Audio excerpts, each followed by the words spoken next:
পহেলা বৈশাখে ইলিশ পান্তা খাওয়া দাওয়া, বিকেলে সাজুগুজু করে ঘুরতে যাওয়া ও ঘুরতে গিয়ে হোটেলে যেয়ে ভালো মন্দ খাবার খাওয়া, সব মিলেই থাকছে আজকে ব্লগ। হ্যালো বন্ধুরা, তোমরা সবাই কেমন আছো? আমিও ভালো আছি। তো দেখো, সকাল সকাল ঘুম থেকে উঠে ফ্রিজ থেকে ইলিশ মাছটা বের করে ভিজিয়ে দিয়েছিলাম। তো ভিজে গিয়েছে। এখন দেখো তোমার দাদা একটু ইলিশ মাছ কেটে দিচ্ছে, আর সে বরাবরই ইলিশ মাছ কাটতে আর বড় মাছ কাটতে ভীষণ পছন্দ করে। এই যে দেখো, সুন্দর করে পরিষ্কার করে এখন ধুয়ে নিব। এখন লবণ আর হলুদ দিয়ে ইলিশ মাছগুলোকে ভেজে নেব। আর সবটুকু ইলিশ মাছ ভেজে মানে কিছুটা পান্তা দিয়ে খাবো আর কিছুটা রান্না করে নিব। আর এখানে শুকনা লঙ্কাও ভেজে নিচ্ছি পান্তা খাওয়ার জন্য। তো প্রথমে হচ্ছে ইলিশ মাছ লবণ হলুদ দিয়ে ভেজে নিব। তো পহেলা বৈশাখে পান্তা ইলিশ হবে না, এটা তো হতেই পারে না। প্রতি বছর ভগবানের কৃপায় আমরা এরকম পান্তা ইলিশ আর কি আয়োজন করে থাকি। তো প্রথমে হচ্ছে এই যে কাটাকুটা আর লেজের যে সাইডগুলো আছে সেগুলো একটু ভেজে নিচ্ছি, কারণ আগে যদি ভালো পিসগুলো ভাজতে লাগে তাহলে দেখবে যে ভেঙে যাবে। আর একটু ঢাড়স ভাজি করে নিচ্ছি, এটা হচ্ছে রাতের জন্য। আর সকাল বলতে আমরা দুপুরের যে পান্তা ইলিশ মানে সকালের যে পান্তা ইলিশটা সেটা খেতে খেতে 12টাই বেজে গিয়েছিল। সকালে হালকা নাস্তা করেছিলাম। তো যখন এটা করছিলাম তখন 11টার মতো বাজে। তো দেখো কত পরিমাণ ইলিশের তেল বের হয়েছে। 3 পিস মাছ আলাদা রেখে তেল সহ রেখে দিলাম, আর বাকি তেলের মধ্যে যে বেগুন আর আলু, আর এটা কিন্তু আমার গাছের বেগুন, তো সেটা দিয়েই আর কি মাছের ঝোল রান্না করব। একটু পেঁয়াজ দিলাম, কালো জিরা ফোড়ন দিলাম, কাঁচা লঙ্কা দিলাম। এখন মশলা দিয়ে সুন্দর করে কষিয়ে নেবা। আর আলু বেগুন তো আগেই সুন্দর করে ভেজে নিয়েছি। তো এটা রান্না করার উদ্দেশ্য এটাই যে রাতে কোনো প্রকার রান্নার ঝামেলা যেন না করতে হয়, এই জন্য ঢেঁড়স ভাজি আর এই যে মাছের ঝোল, ইলিশ মাছের ঝোলটা রান্না করলাম। এত সুঘ্রাণ বেরিয়েছিল, ইলিশ মাছটা আসলেই অনেক ভালো ছিল। তো রান্না শেষ, এখন আমরা পান্তা ইলিশ খাবো। এখানে টেবিলে গুছিয়ে নিয়েছে এই যে পান্তা, এটা রাতে ভাত রান্না করে মানে বাকিটুকু ভাত মানে রাতে ভাত খাওয়ার পরে যতটুকু ভাত ছিল সেখানে জল দিয়ে দিয়েছিলাম। আর এই যে দেখো প্লেট সাজিয়ে নিয়েছি, আলু ছানা, পেঁয়াজ, ইলিশের তেল, কি যে মজা খেতে। এই পান্তা ইলিশ আসলেই অনেক মজা। কিন্তু দুঃখের বিষয় এটাই যে আমি যখন এই ছবিটা ফেসবুক পেজে আপলোড করি, একজন লোক দেখি আমার সেই ছবিটাকে কপি করে নিয়ে নিজের মানে পেজে আর কি আপলোড করেছে ঠিক সেমভাবে। এই জন্য খুব মন খারাপ লাগলো। পরে ভাবলাম এখন তো এরকম কপি পেস্ট করে করে ভিডিও আপলোড করছে, কিন্তু আমি যা করি রিয়েলটা করি। আর এদিকে দেখো এই লাল সাদা শাড়িটা পরে আজকে আমি আর কি ঘুরতে যাব। আর এই শাড়িটা ছিল আমার পুজোর দশমীর শাড়ি, একটা বাড়ি পরা হয়েছিল দশমীতে। তো আলাদাভাবে আর বৈশাখীর জন্য কোনো মার্কেট কেনাকাটা কারোর জন্যই কেনা হয়নি। তো যাই হোক, এই যে দেখো সুন্দর করে রেডি হয়ে নিচ্ছি। তো আসলে লাল সাদা শাড়ি আর হলুদ শাড়ি, লাল প্যান্ট, এগুলো মানে যে কোনো কাউকে পরলেই মনে হয় না কত সুন্দর লাগে। আসলে অনেক সুন্দর লাগে। তো আমি নিজেকেই নিজে বলছি আসলে অনেক সুন্দর লাগছিল। তোমরা বলো তো কেমন লাগছিল আমাকে। তো এই যে দেখো এখন চুল আঁচড়িয়ে এখন আর কি সিঁথি করে সিঁদুর পরে নেব। আমি মাঝে মাঝে একটা কথাই চিন্তা করি, মানে যখন বাইরে বের হই তখন সবাইকে দেখি সবাই চুল ছেড়ে ছেড়ে ঘোরাফেরা করে। যখন আমার বিয়ের আগে যখন আমি স্কুল কলেজে পড়তাম এত পরিমাণ চুল ছেড়ে দিয়ে ঘোরাফেরা করতাম, কিন্তু এখন আমি এমনটা হয়েছি এত এত টাকা দিয়ে চুল কাট দিই তারপর আমি চুল ছেড়ে থাকতে পারি না। জাস্ট ভিডিও বানানোর সময় বা রিলস বানানোর সময় আমি চুলটা ছেড়ে রাখি, তাছাড়া সব সময় আমি চুলে কাঁকড়া ব্যান্ড ইউজ করি। তো রেডি হয়ে যে দেখো এখন আমি রাস্তায় বেরিয়ে পড়েছি। আর রাস্তাতে যেয়ে তো একদম মাথা মানে ব্যথা শুরু হয়ে গিয়েছে, এত পরিমাণ ভিড়। আর আজকের দিনটা অনেক গরমও ছিল, কিন্তু আমি যেহেতু বাইকে করে যাচ্ছিলাম এই জন্য আর কি তেমনটা গরম লাগছিল না। গরম তো তখন লেগেছিল যখন বাইক থেকে নেমে ঘোরাফেরা করছিলাম। আর এইদিকে দেখো মমইনে এসেছি, আর মমইনে যে এত পরিমাণ ভিড় ছিল টাকাকে টাকা মনে করছিল না। এই তোমরা বাইক রাখার জায়গাতে মানে গ্যারেজে দেখো কত পরিমাণ বাইক এখানে রাখা, মানে আর এখানে তো প্রাইভেট কার আর প্রাইভেট কার। তো যাই হোক আমাদের তো আর প্রাইভেট কার নেই, তো আমরা বাইক নিয়ে আর কি আনন্দ বিনোদন করি। তো এই যে দেখো, আর সবচেয়ে মানে খুশির খবর এটাই যে এত পরিমাণ টাকা দিয়ে দিয়ে এখানে মানুষ আর কি টিকিট কেটে মানে টোকেন কেটে ঢুকছিল, কিন্তু এবারও আমার কোনো টাকা লাগে নাই। মানে আমি ফার্স্ট যখন প্রথম মমইনে গিয়েছিলাম এই সিস্টেমটা চালু হওয়ার পরে টোকেন, তখন ফার্স্ট আমি তখনই একবার টোকেন কিনে আর কি এখানে ঢোকা হয়েছে। তাছাড়া আমি আজ পর্যন্ত যতবার গিয়েছি আমার একটা টাকাও লাগে না, কারণ আমাদের যে ভাই আছে তো ও পরিচিত ছিল। আর তোমার দাদা যখন বলে আমি আর্মিতে আর কি চাকরি করছি বা কি এমনটা, তো বললে আর কি তারা এমনিতেই যেতে দেয়। তো এই যে দেখো মমইনের পরিবেশ আর এত মানে লোকজন, মানে সবাই আনন্দ করছে যেহেতু পয়লা বৈশাখ, ঈদের ছুটি সব কিছুই একসাথে।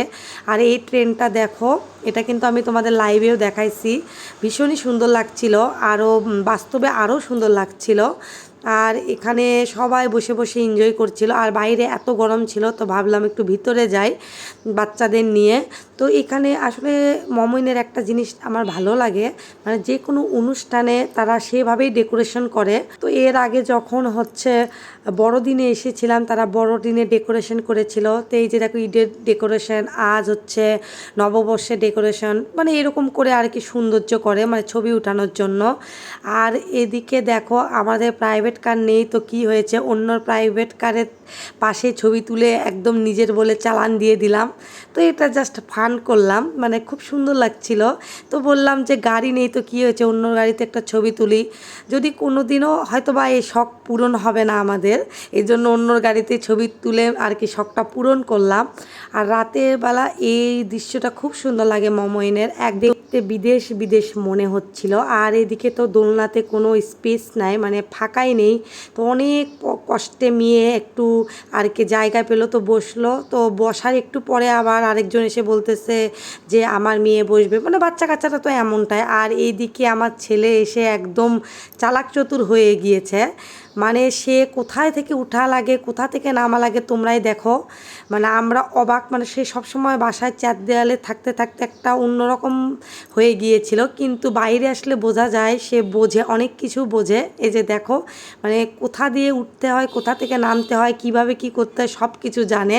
তো দেখো মানে খুব ভালো লাগছিল ছেলের এসব দেখে। আসলে বাচ্চাদের মাঝে মাঝে এরকম বাইরে নিয়ে আসা উচিত, কিন্তু এমনটা আর কি সময় তো আর হয় না যে এরকম বাইরে আসবো।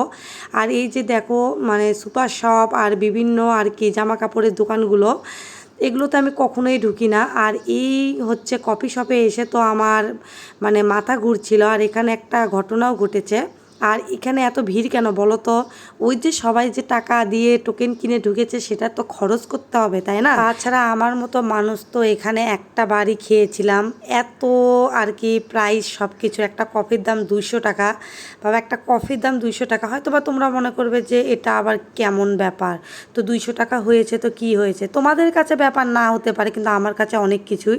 তো আমি এখানে এসে একটা টাকাও নষ্ট করি না, কিন্তু তোমার দাদা প্রায় বলে যে এটা খাও সেটা খাও, কিন্তু বিশ্বাস করো আমি এখানে এসে একটা কিছুই খাবার খেতে চাই না, কারণ আমার টোকেনও নিতে হয় না, যে মানে টাকাটা খরচ করতে হবে যে টোকেনের টাকা, সেটাও কোনো প্যারা নেই, এই জন্য আমি এখানে কোনো টাকাও খরচ করি না। এখানে যে টাকা খরচ করব সে টাকা দিয়ে আমি বাইরে ভালো কোনো রেস্টুরেন্টে ভালো খাবার খাবো, এটা আমি মনে করি, কারণ এখানে একটা কফির টাকা দিয়ে আমি বাইরে আরও ভালো কিছু খেতে পারবো।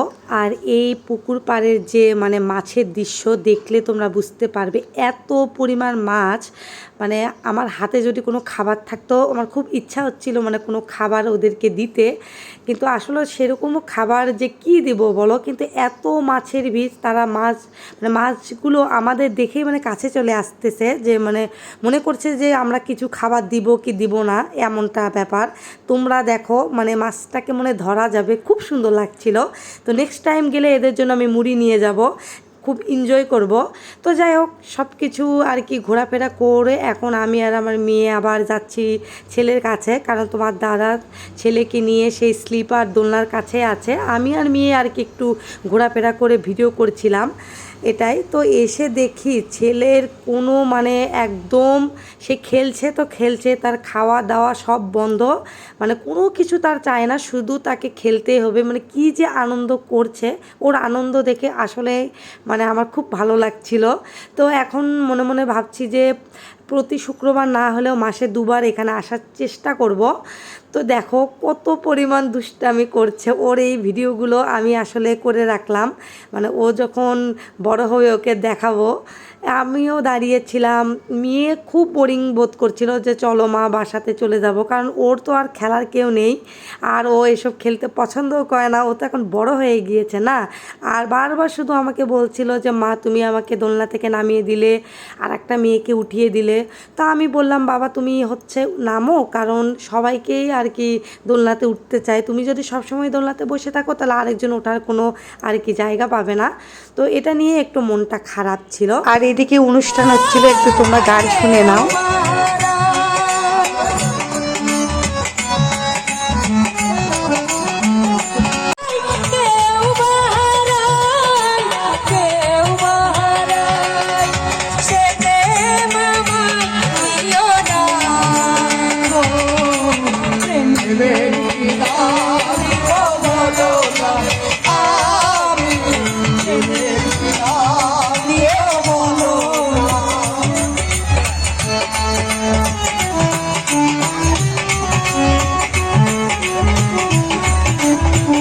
এসব কোথাকার শিল্পী না কোথাকার কে আমি জানি না।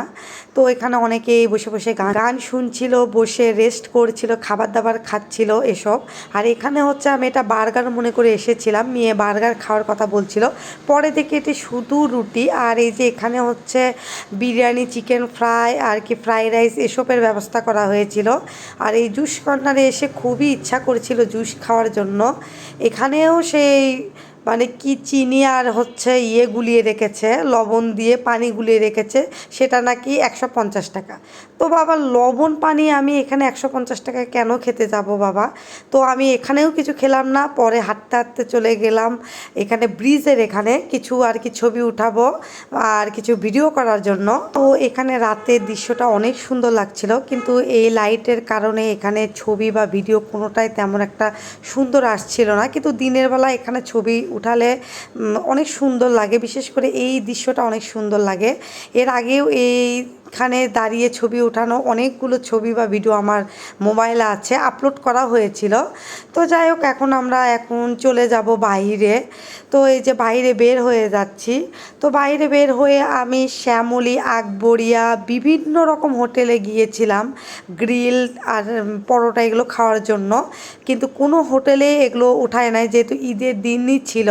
তো অবশেষে এই আমাদের বগুড়া কলোনিতে এই আকবরিয়া চিকেন চাপের আর কি এখানে আসলাম। তো এটাও আজকে থেকেই আর কি খোলা হয়েছে, যেহেতু প্রতিটা হোটেল রেস্টুরেন্ট খোলা, সেখানে দই মিষ্টি আর অ্যানাদার সব খাবার পাওয়া যাচ্ছে, কিন্তু ওই যে গ্রিল, পরোটা, চাপ এগুলো কোনো কিছুই পাওয়া যাচ্ছে না ঈদের জন্য, এগুলো অফ রেখেছে।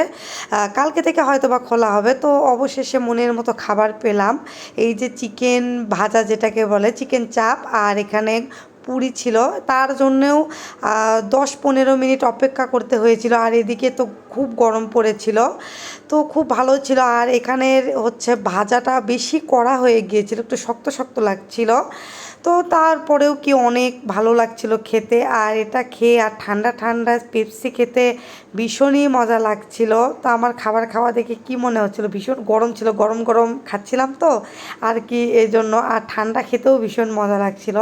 তো যাই হোক, আজকের ভিডিওটা কেমন লাগলো জানিও। আর আজকের ভিডিওটা অনেক বড় ছিল, আর স্পিড বাড়িয়ে দেই নাই, কারণ অনেক দিন আগে আমি একটা ভিডিও অনেক স্পিড বাড়িয়ে দিয়েছিলাম। স্পিড বেশি বাড়িয়ে দিলে আসলে ভিডিওর আগা মাথা কিছুই বোঝা যায় না, এই জন্য একটু স্লো করেই দিয়েছি। ভিডিওটা ভালো লাগলে লাইক, কমেন্ট, শেয়ার দিও, ফলো দিও। টাটা।